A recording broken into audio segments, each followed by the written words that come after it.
આજકાલ ભારતમાં બિહારની ચૂંટણી ચાલી રહી છે, એટલે ચૂંટણીનો એક માહોલ છે. સૌની નજર અમેરિકાની ચૂંટણી ઉપર ખોડાયેલી છે, જે થોડા દિવસમાં આપણને એના પરિણામ મળશે. પણ થોડા દિવસ પહેલાં જેસિન્ડા આર્ડન ન્યૂઝીલેન્ડના વડાપ્રધાન તરીકે બીજી વાર ચૂંટાઈ આવ્યા.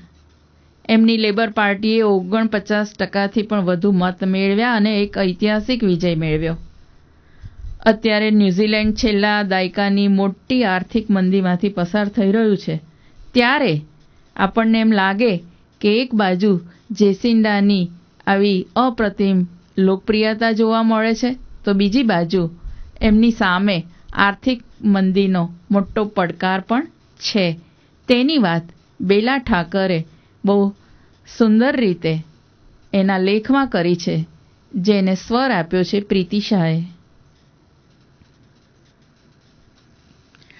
વર્તમાન જેસિન્ડા મેનિયાની ભીતરમાં 1 જાન્યુઆરી 2018ની વહેલી પરોઢે અમે ન્યૂઝીલેન્ડના ઓકલેન્ડ એરપોર્ટ પર ઉતરાણ કર્યું. ત્યારે અમારા યજમાન, અમારા પરમ મિત્ર દંપતી ડૉક્ટર નીલિમા ઉપાધ્યાય અને ડૉક્ટર વિપુલ ઉપાધ્યાયે ઉમળકાભેર અમારું સ્વાગત કર્યું.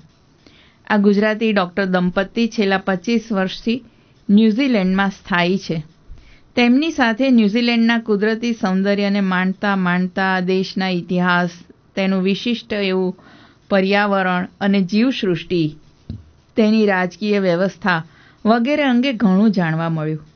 હજી થોડા મહિના પહેલાં જ 37 વર્ષીય જેસિન્ડા આર્ડન ન્યૂઝીલેન્ડના વડાપ્રધાન નિયુક્ત થયા હતા. તેઓ આ દેશના 3જા મહિલા વડાપ્રધાન બન્યા હતા. એક મહિલા તરીકે મને આ બાબત ઘણી ગૌરવપૂર્ણ લાગતી હતી. વળી એ દેશના સૌથી યુવા વડાપ્રધાન બન્યા હતા. એમની ઉંમર ફક્ત 37 વર્ષની હતી. એક પત્રકાર તરીકે મને એ જાણવાની ઉત્સુકતા હતી કે ન્યૂઝીલેન્ડને તેમની પાસેથી શી અપેક્ષાઓ છે. આ અંગે પૂછતા ડૉક્ટર નીલિમા અને ડૉક્ટર વિપુલે જણાવ્યું, જેસિન્ડા આર્ડન યુવા છે, એટલે ઘણા જોશીલા અને ઉત્સાહી છે. તેઓ બુદ્ધિમાન, સહૃદયી અને સરળ વ્યક્તિ છે. મહિલાઓ અને બાળકોના અધિકારોનું રક્ષણ કરવા પ્રતિબદ્ધ છે. દેશની સમસ્યાઓ ઉપરાંત ક્લાઇમેટ ચેન્જ, હિંસાવાદ જેવી વૈશ્વિક સમસ્યાઓ અંગે પણ ચિંતિત છે. દેશને તેમની પાસેથી ઘણી આશા છે. જોઈએ તેઓ કેટલા સફળ અને લોકપ્રિય થાય છે. 3 વર્ષના કાર્યકાળ દરમિયાન જેસિન્ડા આર્ડને માત્ર ન્યૂઝીલેન્ડમાં જ નહીં, દુનિયાભરમાં એટલી લોકપ્રિયતા પ્રાપ્ત કરી કે મીડિયાએ એને જેસિન્ડા મેનિયા તરીકે ઓળખાવી. જેસિન્ડા આર્ડન બીજી વાર ન્યૂઝીલેન્ડના વડાપ્રધાન તરીકે ચૂંટાઈ આવ્યા છે. તેમની લોકપ્રિયતા જોતાં તેમની જીત તો અપેક્ષિત હતી જ, પરંતુ તેમની લેબર પાર્ટીએ આ ચૂંટણીમાં 49%થી પણ વધુ મત હાંસલ કરીને જે ભવ્ય ઐતિહાસિક વિજય મેળવ્યો તે અનપેક્ષિત હતો. એટલે જ દુનિયાભરનું ધ્યાન તે ભણી ખેંચાયું છે. લેબર પાર્ટીની છેલ્લા 50 વર્ષમાં સૌથી મોટી જીત છે અને તેનું કારણ જેસિન્ડા આર્ડન છે. આ ઘટના ઐતિહાસિક એટલે છે કે 1996માં ન્યૂઝીલેન્ડે mixed member proportional representation system અપનાવ્યા બાદ પહેલી જ વાર કોઈ એક જ પક્ષ ન્યૂઝીલેન્ડની સરકાર રચશે. 2017માં જેસિન્ડા 37 વર્ષની વયે ન્યૂઝીલેન્ડના વડાપ્રધાન બન્યા. તેના બીજા જ વર્ષે એમણે એક પુત્રીને જન્મ આપ્યો. બેનઝીર ભુટ્ટો પછી તેઓ દુનિયાના બીજા એવા મહિલા બન્યા જેમણે વડાપ્રધાન પદ પર રહીને સંતાનને જન્મ આપ્યો હોય. ફક્ત 6 સપ્તાહની મેટર્નિટી લીવ પછી તેઓ સંસદમાં હાજર થઈને કામે લાગી ગયા હતા. તે વખતે દુનિયાનું ધ્યાન પહેલીવાર તેમના તરફ ગયું હતું, કેમ કે સત્તા અને સંતાન બંનેને એક સાથે સરસ રીતે તેઓ સંભાળી રહ્યા હતા. દેશ અને પરિવાર બંને પ્રત્યેની તેમની પ્રતિબદ્ધતાની ત્યારે ઘણી પ્રશંસા થઈ હતી. આર્ડનના માઇગ્રેશન અંગેના પ્રગતિવાદી વિચારોની પણ વિદેશમાં પ્રશંસા થઈ છે. મહિલાઓ, બાળકો અને અજાતીય લોકોના અધિકારોનું તેઓ ખુલીને સમર્થન કરે છે. તેમના સરળ, સહજ અને નિરાડંબરી વર્તનને કારણે દુનિયાના અન્ય નેતાઓથી તેઓ ઘણા જુદા તરી આવે છે. બ્રિટિશ પત્રકારને એરપોર્ટ પરથી લઈ આવવા માટે કોઈ પણ અંગરક્ષક વિના તેઓ જાતે જ કાર ડ્રાઈવ કરીને પહોંચી જાય, રસ્તામાં લોકોનું અભિવાદન કરતા જાય અને કાર ડ્રાઈવ કરતાં કરતાં પત્રકારને ઇન્ટરવ્યૂ પણ આપતા જાય. દેશના સર્વોચ્ચ સ્થાને આરૂઢ એવા અન્ય કોઈ નેતાનું આવું વર્તન દુનિયાએ જોયું નહોતું. લોકોમાં તેઓ પ્રિય બનવા લાગ્યા. તેમના 3 વર્ષના કાર્યકાળ દરમિયાન ન્યૂઝીલેન્ડને આતંકવાદી હુમલો, કુદરતી હોનારત અને વૈશ્વિક મહામારી એમ 3 મોટી આપત્તિઓનો સામનો કરવો પડ્યો. અને આ ત્રણેય વખતે જેસિન્ડાએ જે સૂઝબૂઝ, કુનેહ અને સંવેદનશીલતા દાખવી તેનાથી તેઓ માત્ર ન્યૂઝીલેન્ડમાં જ નહીં, દુનિયાભરમાં લાડીલા બની ગયા. માર્ચ 2019માં ક્રાઇસ્ટ ચર્ચની 2 મસ્જિદો પર થયેલા હુમલામાં 51 લોકો માર્યા ગયા. આ ઘટનાએ સમગ્ર દેશને અને દુનિયાને ખળભળાવી દીધા. ન્યૂઝીલેન્ડમાં આ પહેલાં આવી મોટી આતંકી ઘટના ક્યારેય નહોતી બની. હુમલાખોર વ્યક્તિ ઓસ્ટ્રેલિયાની ગોરી વ્યક્તિ હતી તે સામે આવ્યું. સામાન્ય રીતે ગોરી વ્યક્તિ દ્વારા આ જાતનો હુમલો થાય ત્યારે લાંબી તપાસ પછી જ અધિકૃત રીતે તેને આતંકવાદી હુમલો જાહેર કરવામાં આવે છે. પરંતુ આ ઘટનાના થોડા જ કલાકો પછી જેસિન્ડાએ પોતાના રાષ્ટ્રજોગ પ્રવચનમાં તેને આતંકવાદી ઘટના જાહેર કરી. તેમણે હુમલાખોર વ્યક્તિનું નામ જાહેર ન કરવાનો નિર્ણય કર્યો, પરંતુ ભારપૂર્વક જણાવ્યું કે હુમલાગ્રસ્ત મુસ્લિમ લોકો એ ન્યૂઝીલેન્ડનો જ હિસ્સો છે.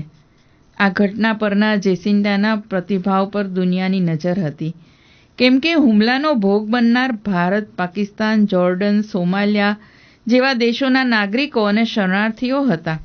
આ ઘટના પછી ભયભીત અને આહત બની ગયેલા દેશના મુસ્લિમ લોકોને એમણે ઢાઢસ બંધાવી અને તેઓ આપણા છે એમ કહી દેશને એકજૂટ રાખ્યો.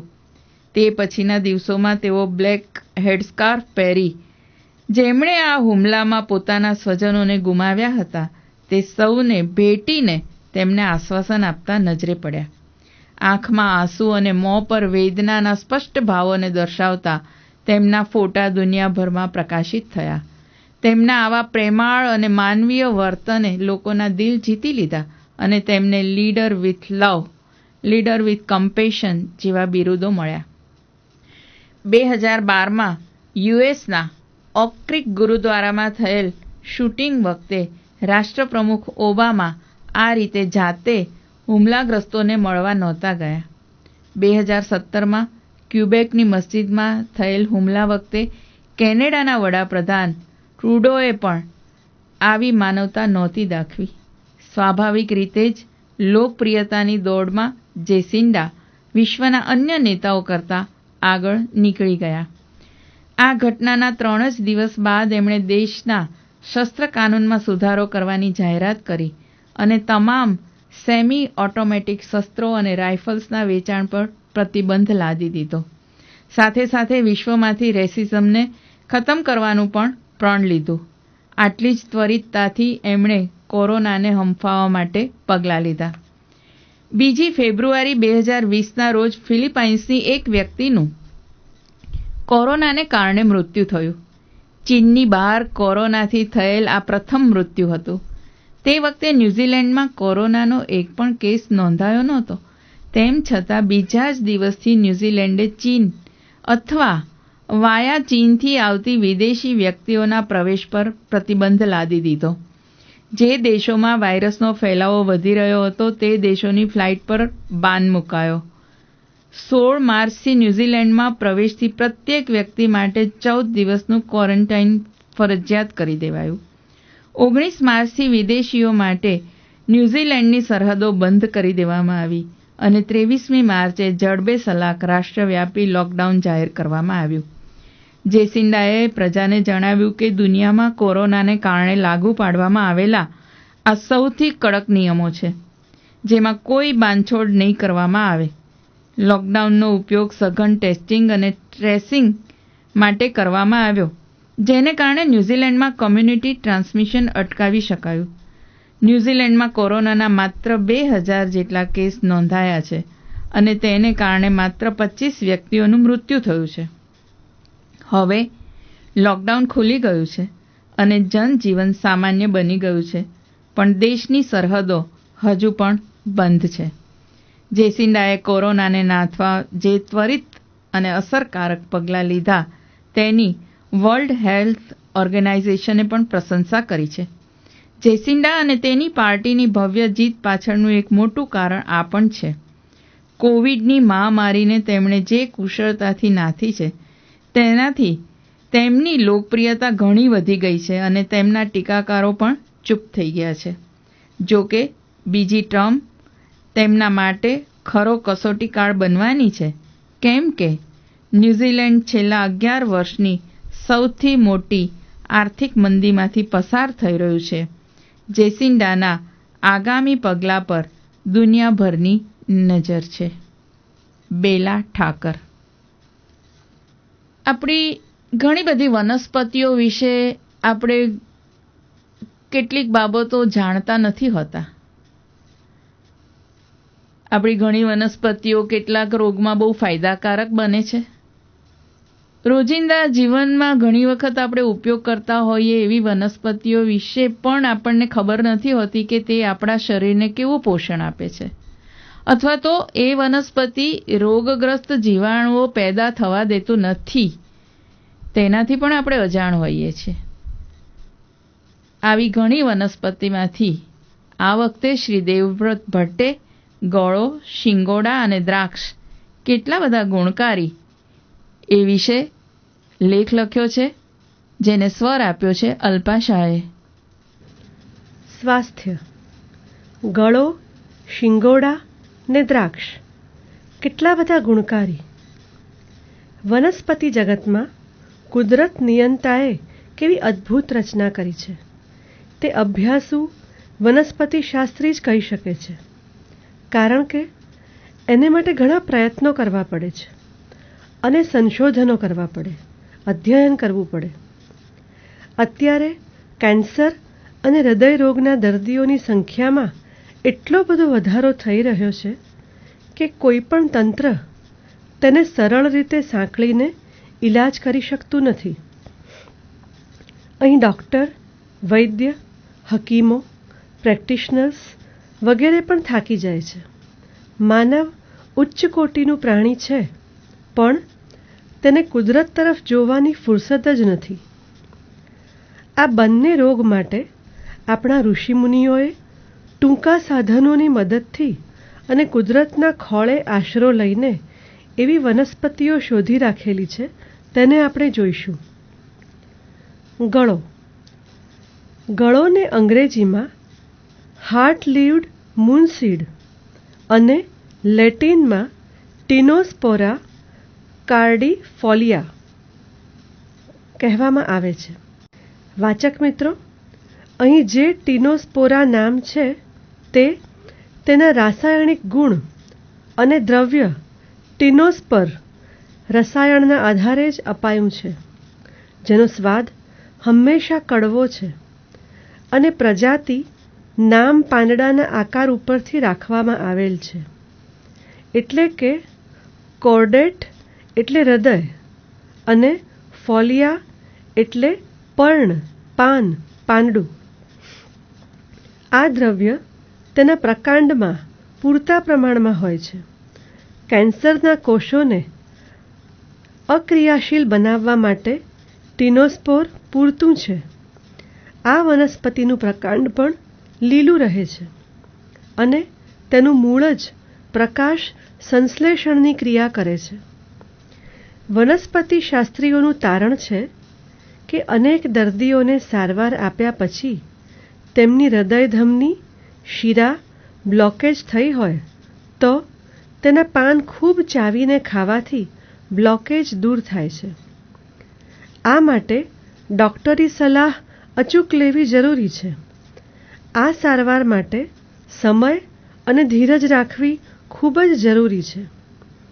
સારવાર શરૂ કરવાની શરૂઆત કરો ત્યારે વૃક્ષ પરથી તાજા પાન તોડી લાવવાના અને તેને હૂંફાળા પાણીથી ધોવા જોઈએ. પ્રથમ દિવસે સવાર, બપોર અને સાંજે એમ 3 સમયે એક પાન ખૂબ ચાવીને તેનો રસ લાળમાં ભેળવી ગળામાં ઉતારવાનો છે. મિક્સરમાં કાઢેલો રસ લાભ આપતો નથી. બીજા દિવસે 3 સમયમાં 2 પાન. આમ ચડતા ક્રમે પાનની સંખ્યા વધારતા રહેવું.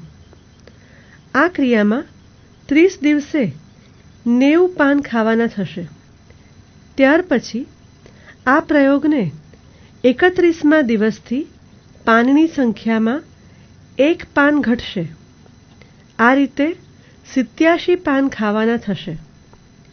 ત્યારબાદ પાનની સંખ્યા ઘટાડતા જવાની. આમ 60મા દિવસે 1 પાન આવશે. ફરીથી 30 દિવસ સુધી ચડતા ક્રમે પાન ખાવાના રહે છે. આ રીતે 90 દિવસ સુધી પહોંચવાનું છે. પાનને દરરોજ ચાવીને ખાવાનું જે કામ છે તે ખૂબ અઘરું છે, પણ સારવારમાં ચોક્કસ ફાયદો થયો એવું દર્દીઓના અભ્યાસમાં જોવા મળ્યું છે. શિંગોડા. શિંગોડાના ફળ ઉપરના કવચ પર 2 કે 3 કાંટા જેવા પ્રવર્ધો જોવા મળે છે. આ ફળના વેલા પાણીના ઉપરના ભાગે તરતા જોવા મળે છે. શિંગોડાની છાલ અને તેના બીજપત્રોનો ઉપયોગ બહુ સારી રીતે થઈ શકે છે. આકૃતિની દ્રષ્ટિએ શિંગોડાના ફળને જોઈશું તો આપણી કરોડરજ્જુના જે મણકા છે તેવો જ આકાર આ ફળમાં છે. માત્ર 1 મહિના સુધી દિવસમાં 1 શિંગોડું ખૂબ ચાવીને ખાવામાં આવે તો કરોડના મણકામાં થતા દુખાવામાં રાહત મળે છે. આ ફળને ખૂબ ચાવીને મોંમાં એક રસ થયા પછી જ તેને ગળાની અંદર ઉતારવાનું રહે તો તે અસર કરે છે.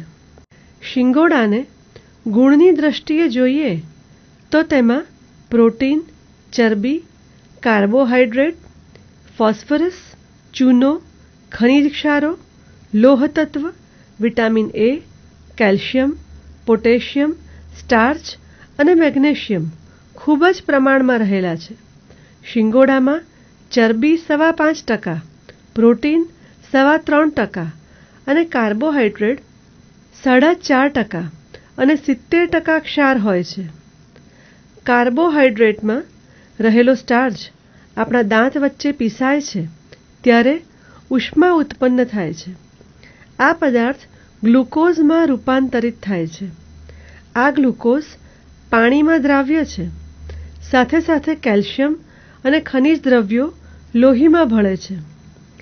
આ લોહી આપણા શરીરમાં ફરતું રહેતું હોવાથી જ્યાં જ્યાં જે તત્વની જરૂર હોય તેવા કોષોને પૂરતું પોષણ મળે છે અને શિંગોડા ખાવાથી શરીરનો, કમરનો અને મણકાનો દુખાવો થતો નથી. શિંગોડાની છાલ પણ ઉપયોગી છે. શિંગોડાની બહારની છાલ કાળી અને અંદરની છાલ સફેદ રંગવાળી હોય છે. આ છાલ શિંગોડામાંથી કાઢી સૂકવીને તેનો પાવડર બનાવી રાખવો. આ પાવડરનો ઉપયોગ અસ્થિભંગમાં લેપ કરવા માટે કરવામાં આવે છે. જ્યારે હાડકું ભાંગી ગયું હોય ત્યારે ઉપરોક્ત પાવડરને પાણી સાથે મેળવીને ગરમ કરીને પ્રવાહી ઘન પદાર્થ બનાવવો. જ્યાં અસ્થિભંગ થયો હોય ત્યાં તે લેપ લગાડવો. લેપ સુકાઈ ગયા પછી તેના ઉપર પાટો બાંધીને 5 દિવસ સુધી રહેવા દેવો. 5 દિવસ પછી તે પાટો ખોલીને તે ભાગને ધોઈ નાખવો અને ફરીથી લેપ બનાવીને ત્યાં લગાડવો. આમ આ પ્રયોગ 5 વખત કરવાથી ભાંગેલું હાડકું સંધાઈ જશે. પછી કોઈ પેઇન કિલર દવાની જરૂર પડતી નથી. સાથે સાથે રાગી લોટની રાબ ખાવી, બપોરે કેળું ખાવું અને દૂધ પણ પી શકાય. દ્રાક્ષ. શિયાળાની ઋતુમાં આપણે સ્નિગ્ધ પદાર્થ અથવા વધારે ઘીવાળી મીઠાઈઓ ખાઈએ છીએ. આ દરમિયાન ફેફસામાં કફ જમા થાય છે, ઉધરસ આવે, છાતીમાં દુખાવો થાય, ભરાયેલ કફ બહાર ન નીકળે એવું બનતું હોય છે. માનવ શરીરના ફેફસાની રચના દ્રાક્ષના ઝુમખા જેવી જ છે. ફેફસામાં જે ડાબું અંગ અને જમણું અંગ છે તે દ્રાક્ષ સાથે સામ્યતા ધરાવે છે. ડાબા અંગમાં 2 ખંડ છે અને જમણા અંગમાં 3 ખંડ જેવી રચના છે. ફેફસામાં હવા ભરવા માટે નાના ફુગ્ગા જેવી રચના છે અને ફૂલેલા ફેફસાની રચના રસયુક્ત લીલી દ્રાક્ષ જેવી હોય છે. વૈજ્ઞાનિકોના મત પ્રમાણે દ્રાક્ષમાં વિટામિન A, B, C, લોહ અને શરીરને બળ આપનાર પૌષ્ટિક દ્રવ્યો છે.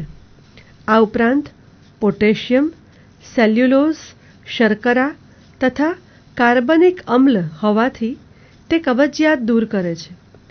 દ્રાક્ષનું સેવન કરવાથી લીવરને શક્તિ મળે છે. લોહીમાં રહેલી ગરમી અને વિકૃતિને દૂર કરી એ લોહીને સ્વસ્થ, નિરોગી અને તાકાતવાન બનાવે છે. દ્રાક્ષ ખાવાથી કબજિયાતવાળાને ઝાડો નરમ આવે છે અને પિત્ત પ્રકોપ પણ શાંત થાય છે. આવી ઘણી વનસ્પતિઓ છે જેનો આપણે રોજિંદા જીવનમાં ઉપયોગ કરતા હોઈએ છીએ, પણ તે આપણા શરીર માટે કેટલી ઉપયોગી હોય છે તે બાબતથી અજાણ હોઈએ છીએ. કેટલાક શાકભાજી આપણા શરીરને હળવું બનાવવા માટે તેમજ શરીરમાં રહેલા કોષોને પોષણ મળતું રહે તેવા હોય છે, જેનાથી રોગગ્રસ્ત જીવાણુઓ પેદા થવા દેતું નથી અને શરીરને સ્વસ્થ અને નિરોગી રાખે છે. લેખક દેવવ્રત ભટ્ટ. ભારતી રાણે આપણને પ્રવાસ દ્વારા એમની આંગળીએ ચલાવીને કોઈ નવા વિશ્વમાં લઈ જાય છે. એમના ઇજિપ્તના પ્રવાસ દરમિયાન ફૈદ નામના ગામડામાં 1 અઠવાડિયું રોકાયેલા. ત્યાં જે રિસોર્ટમાં ઉતર્યા હતા એ જ રિસોર્ટમાં એક રશિયન દંપતી પણ હતું. ભારતી રાણેનો રુચિત નામનો દીકરો અને રશિયન દંપતીનો વેસિલી નામના દીકરાને બહુ દોસ્તી થઈ ગઈ. નવાઈ એ વાતની છે કે બંને જણા એકબીજાની ભાષા બિલકુલ આવડતી નહોતી અને છતાં એ બંને એવા સરસ દોસ્ત થઈ ગયા. ત્યારે વિશ્વ શાંતિ અને વિશ્વ બંધુતાની વિશે આપણને એક વિચાર કરી મૂકે એવો આ લેખ શ્રી દક્ષાબેનના અવાજમાં અહીં રજૂ કરીએ છીએ. પ્રવાસ, પ્રેમ અને દોસ્તીનું પ્રતીક નારંગી. એજિયન સી અને આયોનિયન સી એને આવી મળે એ પછી પૂર્વ તરફ રેલાતા ભૂમધ્ય સમુદ્રને કોઈ ઉડતા પંખીની આંખે જોઈએ તો ઇજિપ્ત, જોર્ડન, સિરિયા અને ટર્કીના કિનારાઓને આવરતો એનો આકાર એક વિરાટ અખાત જેવો લાગે. ઇજિપ્તના પ્રવાસ દરમિયાન આ સમુદ્ર તટ પરના ફૈદ નામના ગામડે અમે અઠવાડિયું રોકાયેલા. આ સ્થાન સમુદ્ર દર્શન માટે વિશિષ્ટ એટલા માટે હતું કે સુએઝ કેનાલનો ઉત્તર છેડો ત્યાંથી જમણી તરફ થોડે દૂર જ ભૂમધ્ય સમુદ્રમાં ખુલતો હતો. એટલે સુએઝ કેનાલ તરફ જતા જહાજોની અવરજવર અહીંથી સતત દેખાતી રહેતી હતી. વળી સામે છેડે વસેલ ટર્કી પણ અહીંથી બહુ દૂર નથી. એટલે ક્યારેક તો ભ્રમ થઈ આવે કે રાતે દૂર ઝબૂકતી આ લાઇટો કોઈ મોટા જહાજની છે કે ટર્કીના કિનારે વસેલા કોઈ શહેરની છે. ખરું પૂછો તો ભૂમધ્ય સમુદ્રના સૌંદર્ય પાસે દેશ દેશની સરહદોની કોઈ વિસાત નથી. એને તો કલાકો નિહાળતા રહીએ તોય સમય જાણે ઓછો પડતો હોય તેવું લાગે. અમારા રિસોર્ટના ખાનગી તટ પરથી મોટરબોટ અથવા પેડલ બોટ ભાડે લઈને એકલા અથવા ડ્રાઈવરની મદદથી સમુદ્ર સહેલ કરી શકાતી હતી તથા સમુદ્રમાં દૂર સુધી લંબાતા પ્લેટફોર્મ પર ખુરશી નાખીને દૂર સુદૂરથી પસાર થતા જહાજોની રોશનીને તથા સમુદ્રના બદલાતા મિજાજને નિરખી શકાતા હતા. સમુદ્ર ત્યાં જરાય તોફાની નહોતો અને તેને પેલે પાર જોઈ શકાય એ અનુભવ મારા માટે નવો હતો. સવાર સાંજ સામા કિનારાની ભૂમિરેખાને ટટોળતી હું સમુદ્રને કિનારે કલાકો સુધી બેસી રહેતી. એ સમયે મારી આસપાસની રેતીમાં 10 વર્ષની ઉંમરનો અમારો દીકરો રુચિત અને તેટલી જ ઉંમરનો રશિયન બાળક વેસિલી રમતા રહેતા. વેસેલીનું કુટુંબ રશિયાથી ઇજિપ્ત ફરવા આવ્યું હતું અને રિસોર્ટમાં અમારી બાજુના યુનિટમાં ઉતર્યું હતું. એક અઠવાડિયું સાથે રહ્યા તેમાં તો રુચિત અને વેસેલી બંને પાક્કા દોસ્ત બની ગયા. રુચિતને રશિયન ભાષા ન આવડે ને વેસેલીને રશિયન સિવાયની બીજી કોઈ ભાષા આવડતી નહોતી, એટલે શબ્દોની આપલે શક્ય નહોતી. છતાં બંને વચ્ચે સરસ મિત્રતા બંધાઈ ગઈ હતી. આસપાસના વિસ્તારમાં ફરવા જવાનું હોય ત્યારે રુચિતને આવવું ન હોય. એને વેસેલી સાથે રમવા માટે રિસોર્ટ પર જ રહેવાની ઈચ્છા હોય. સામે વેસેલીની મમ્મી પણ ભાંગ્યા તૂટ્યા અંગ્રેજીમાં એ જ વાત કરતી કે વેસેલી રુચિતને એક પળ પણ છોડવા માંગતો નથી. બંને દરરોજ હાથમાં હાથ પરોવીને ફર્યા કરતા. રૂમની સામે સ્થિત સ્વિમિંગ પૂલમાં તર્યા કરતા અને હું પ્લેટફોર્મ પર બેસવા જાઉં ત્યારે શાંત કિનારાની રેતીમાં આખું ગામ વસ્યું હોય તેટલા ઘર અને કિલ્લા બનાવ્યા કરતા. હું વિચારતી, ઇજિપ્તની ધરતી ઉપર એક રશિયન અને એક ભારતીય બાળકે રચેલા આ નગરને શું નામ આપવું? થોડે દૂર ખુરશીમાં બેઠી બેઠી હું એ પ્રેમનગરને અને એના સ્થપત્યોને રસપૂર્વક નિહાળ્યા કરતી. ફૈદના રોકાણનો એ છેલ્લો દિવસ હતો. સમુદ્રના ત્રણેય પ્રહરના મિજાજને માણવાનો, મોડી રાત સુધી દરિયામાં ટમટમતા દીવાઓને તો ક્યારેક આકાશમાં ટમટમતા તારાઓને ગણવાનો ક્રમ હવે તૂટવાનો હતો. આજે આ વાતાવરણને મન ભરીને માણવું છે એમ વિચારીને બેઠી હતી ત્યારે અમારી અને બાજુમાં આવેલી વેસેલીની રૂમના પાછલે બારણેથી સતત કોઈ પ્રવૃત્તિ ચાલી રહી હોય તેવા અણસાર આવવા લાગ્યા. પહેલાં વેસેલી રશિયન ભાષાની એક સચિત્ર ચોપડીની વિદાય ભેટ આપી ગયો. પછી રુચિત સ્મૃતિ ભેટ આપવા ગયો. થોડીવાર પછી રૂબલ અને રૂપિયાની ચલણી નોટોની આપલે થઈ. પછી ઓટોગ્રાફ લેવાયા. આમ થોડે સુધી બંને મિત્રો એકબીજાના રૂમમાં દોડતા રહ્યા. સવારે અમારો સામાન રિસોર્ટના પ્રતીક્ષા ખંડમાં આવી ગયો હતો. અમે એરપોર્ટ લઈ જનાર વાહનની રાહ જોતા બેઠા હતા. એનું કુટુંબ બપોરે રિસોર્ટ છોડવાનું હતું. વેસેલી અમને વિદાય આપવા આવ્યો ત્યારે ફરી એક નાનકડી ભેટ લઈને આવ્યો હતો. એ રુચિતનો હાથ પકડીને ઊભો રહ્યો. બંને વચ્ચે સંવાદનું ને લાગણી વ્યક્ત કરવાનું આ એક જ માધ્યમ હતું. બંનેની આંખો ભીની હતી. થોડી વારમાં વાહન આવ્યું. અમારો સામાન એમાં ગોઠવાઈ ગયો. રુચિત બસમાં ચડવા જતો હતો ત્યાં વેસેલી ભાવાવેશમાં દોડીને ફરી રુચિતને ભેટી પડ્યો ને એના હાથમાં એક નારંગી મૂકી ગયો. એની આંખમાં નારંગીના બીજ જેવડા આંસુ હતા. રુચિતની આંખોનો રંગ રડી રડીને નારંગી થઈ ગયો હતો અને એના હાથમાં હતું પ્રેમ અને દોસ્તીનું પ્રતીક નારંગી. પ્રવાસ પૂરો કરીને ઘરે આવ્યા ને થોડા જ દિવસોમાં છાપામાં સમાચાર વાંચ્યા કે રશિયામાં ભારે ભૂકંપ આવ્યો છે, જેનાથી ત્યાં ખૂબ જ તારાજી થઈ છે. તે દિવસે રુચિત ખૂબ અસ્વસ્થ બની ગયો. તેણે વેસેલીનું સરનામું કાઢ્યું, નકશામાં ભૂકંપનું સ્થાન શોધ્યું ને જ્યારે તેને ખાતરી થઈ કે ભૂકંપનું સ્થળ વેસેલીના ઘરથી ઘણું દૂર હતું ત્યારે તેને શાંતિ થઈ. થોડા મહિના પછી રુચિતના જન્મદિવસ પર વેસેલીનું બર્થડે કાર્ડ આવ્યું. એની મમ્મી લખતી હતી કે રુચિત સાથે સંવાદ સાધી શકાય એ માટે વેસેલીએ અંગ્રેજી શીખવાનું શરૂ કર્યું છે. કાર્ડમાં લખ્યું હતું, પ્રિય મિત્ર રુચિત, જન્મદિવસની શુભેચ્છાઓ. તને સ્કૂલમાં સારું પરિણામ મળે, તારું સ્વાસ્થ્ય સારું રહે અને તને ઘણા બધા સારા મિત્રો મળે તેવી શુભેચ્છાઓ. લિખિતન રશિયાથી તારો મિત્ર વેસેલી. સાથે એની મમ્મીએ મારા માટે એક કાર્ડ બીડ્યું હતું, જેમાં લખ્યું હતું કે પ્રિય ડૉક્ટર ભારતી રાણે, આંતરરાષ્ટ્રીય મહિલા દિનના અભિનંદન.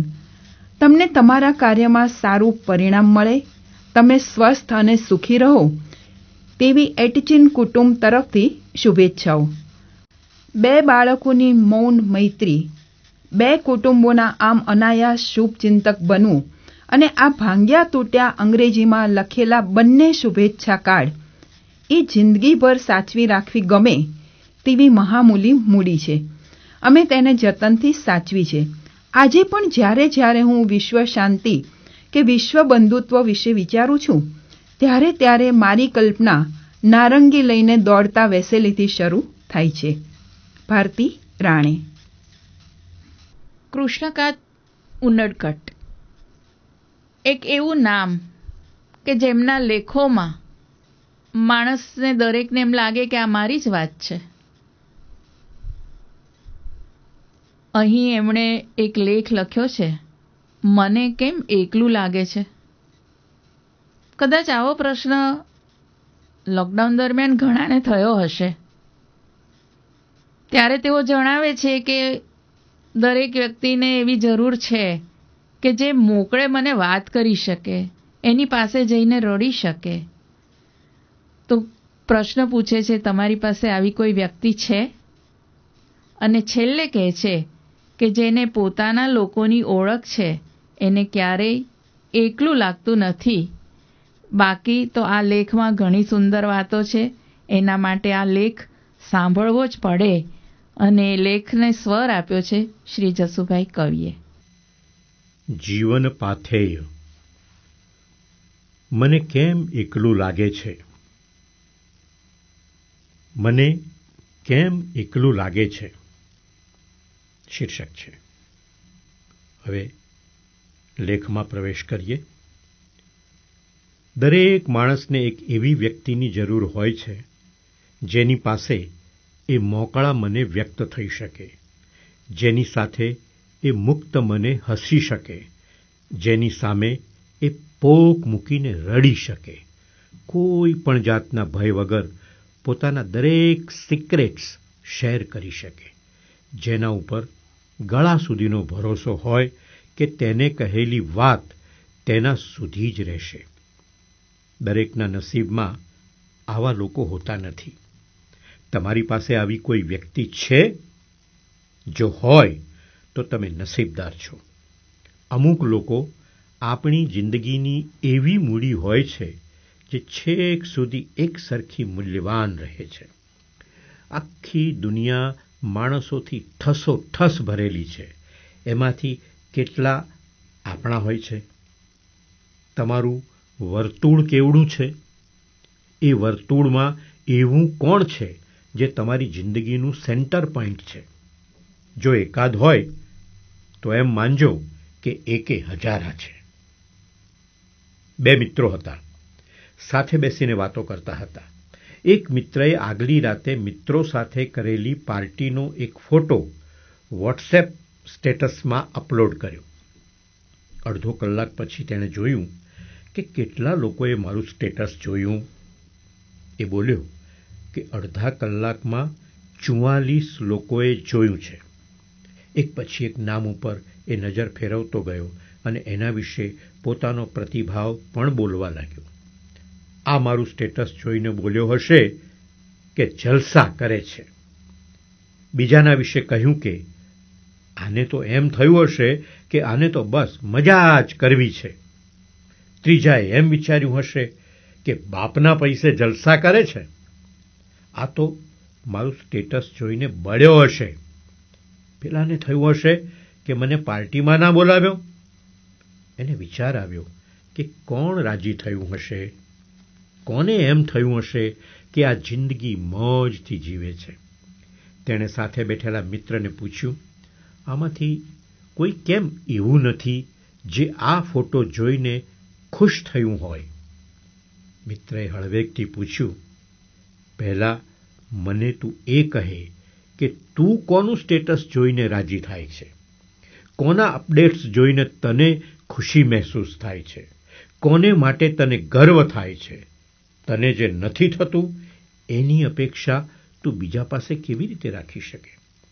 એક બીજી વાત પણ પૂછું, તે આ ફોટો અપલોડ કર્યો ત્યારે તારા મનમાં શું હતું? તારે પણ કોઈને બતાવવું હતું?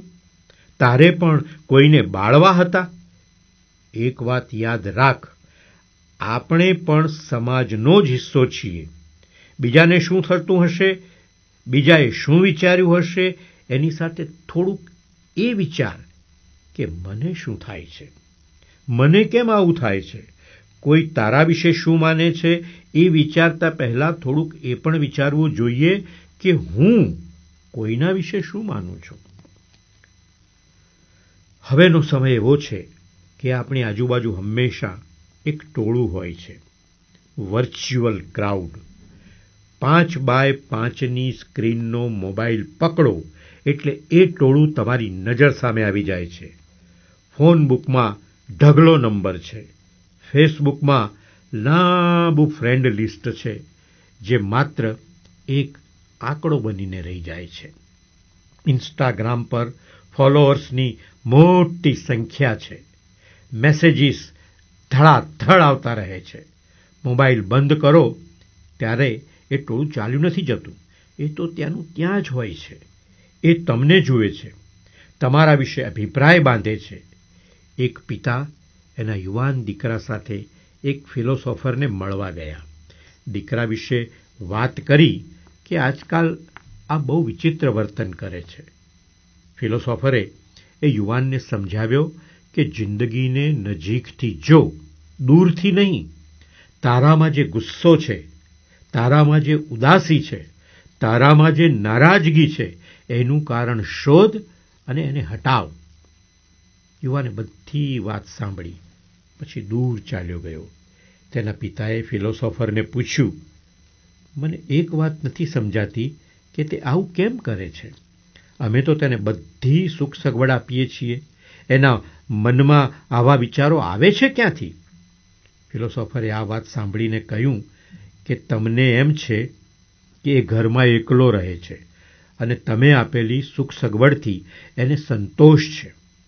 તેણે કહ્યું કે તમને ખબર છે, તમારો દીકરો તમારા ઘરમાં જ એકલો નથી રહેતો, એની સાથે એનો આખો ક્લાસ રહે છે.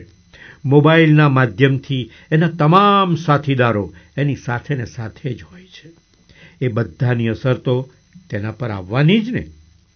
કોઈ ફરવા ગયું હોય, એના ફોટા જોઈને એને શું થતું હશે? હું તો ક્યાંય ગયો જ નથી.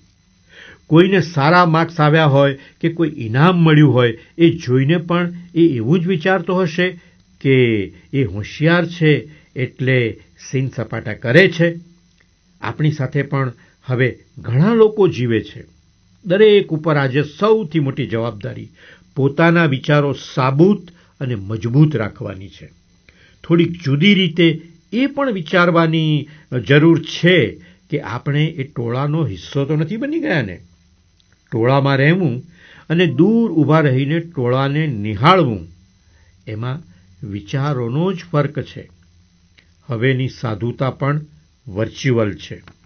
બધામાં હોવા છતાં પોતાનું અલગારીપણું કે પોતાની યુનિકનેસ જાળવવી અને એની આવડત કેળવવી એ જરૂરી બને છે. માણસે પોતાની સાથે રહેવાની કળા પણ હવે શીખવી પડે છે. આપણે બધાની સાથે રહીએ છીએ, આપણે બસ આપણી સાથે નથી રહેતા. આપણે આખી દુનિયાને ઓળખવાનો પ્રયાસ કરતા રહીએ છીએ. આપણે આપણને કેટલા ઓળખીએ છીએ? આપણા સ્વભાવનો આપણને કેટલો પરિચય હોય છે? મોબાઈલના કેમેરામાં ફોટો પાડીને આપણે એને ફાઇન ટ્યુન કરીએ છીએ. આપણી ઇમેજને આપણે કેટલી ઓળખીએ છીએ? આપણે ક્યારેય આપણી વ્યક્તિ કે આપણા મિત્રોને પૂછીએ છીએ કે હું કેવો માણસ છું? આપણે નથી પૂછતા.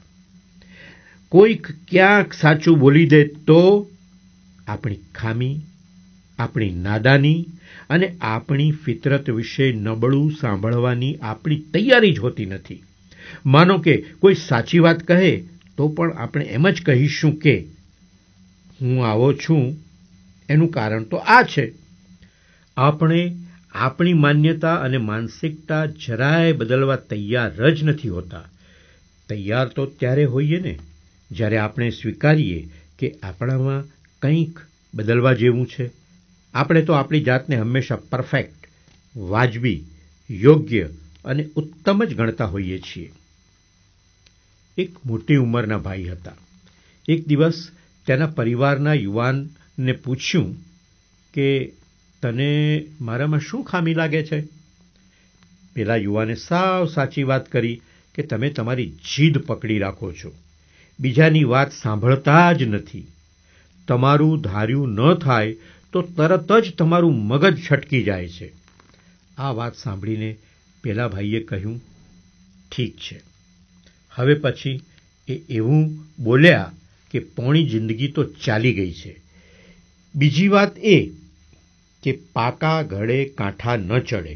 આવો જવાબ સાંભળી યુવાને કહ્યું કે માની લઈએ કે તમારી વાત સાચી છે, પાકા ઘડે કાંઠા ન ચડે, પણ પાકેલા ઘડાનો કાંઠો શણગારી તો શકાય ને.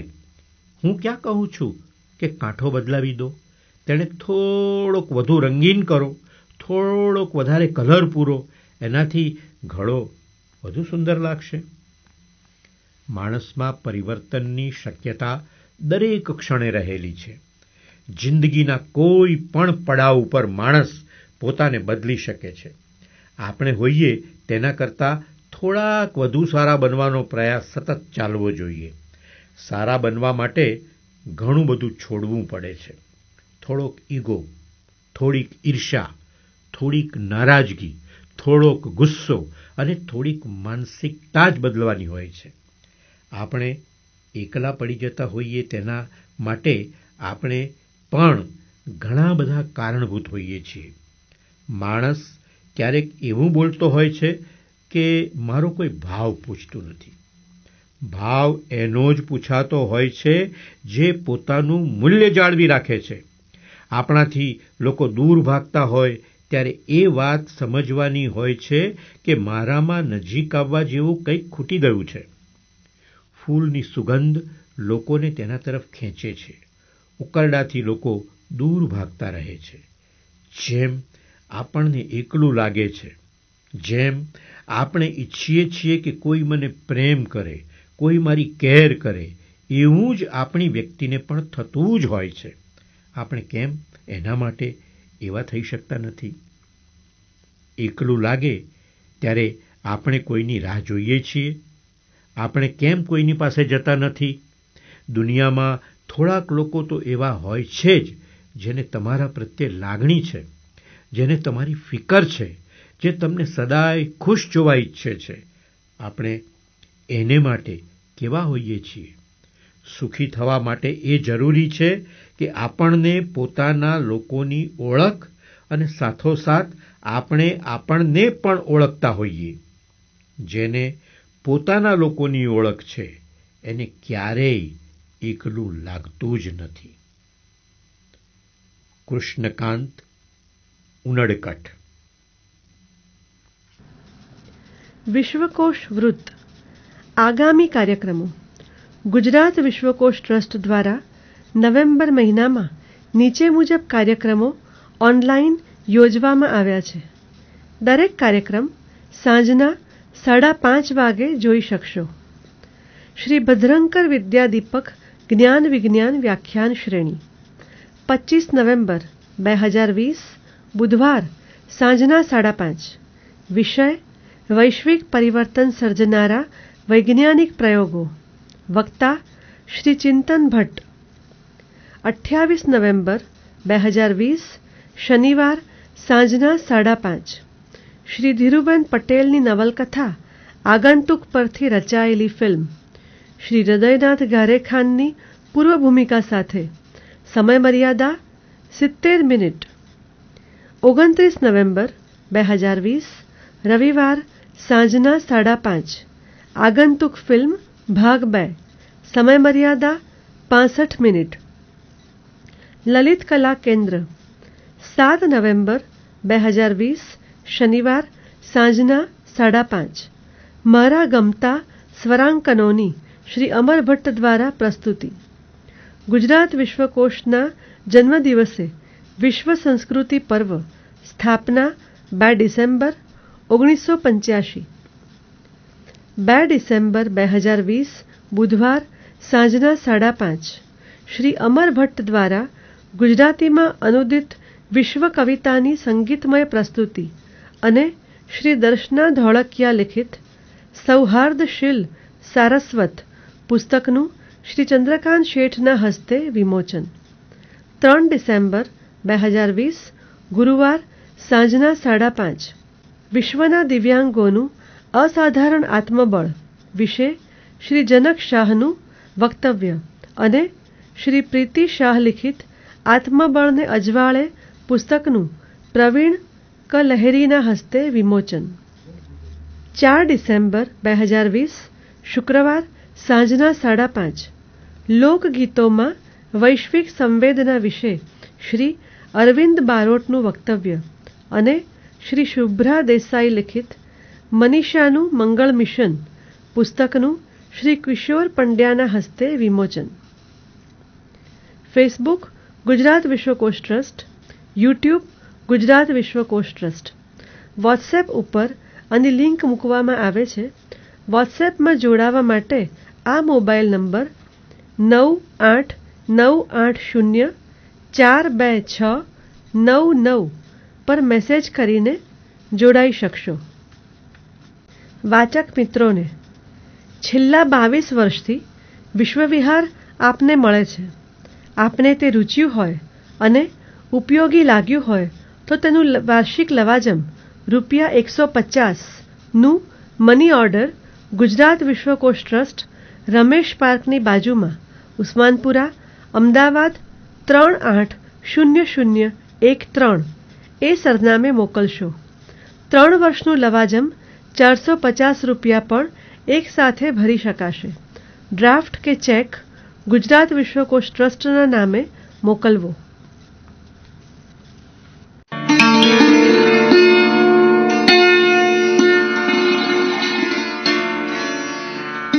શ્રોતા મિત્રો, અમારું આ સામયિક વિશ્વ વિહાર એ શ્રાવ્ય સામયિક તરીકે પ્રથમવાર અમે તમારા સમક્ષ મૂક્યું છે. તમને કેવું લાગ્યું? તમારો પ્રતિભાવ અમને જાણવાનું ચોક્કસ ગમશે. વિશ્વકોશના કાર્યક્રમમાં તમે આવો ત્યારે પણ જાણ કરી શકો છો, પત્ર લખીને પણ જણાવી શકો છો, અથવા તો ઈમેલ દ્વારા પણ તમારો પ્રતિભાવ આપશો તો અમને ગમશે. અમારું સરનામું છે ગુજરાત વિશ્વકોશ ટ્રસ્ટ, રમેશ પાર્કની બાજુમાં, બંધુ સમાજ સોસાયટીની સામે, વિશ્વકોશ માર્ગ, ઉસ્માનપુરા, અમદાવાદ 380013. અમારું ઈમેલ એડ્રેસ છે vishwakoshad1@gmail.com. vishvakoshad1@gmail.com.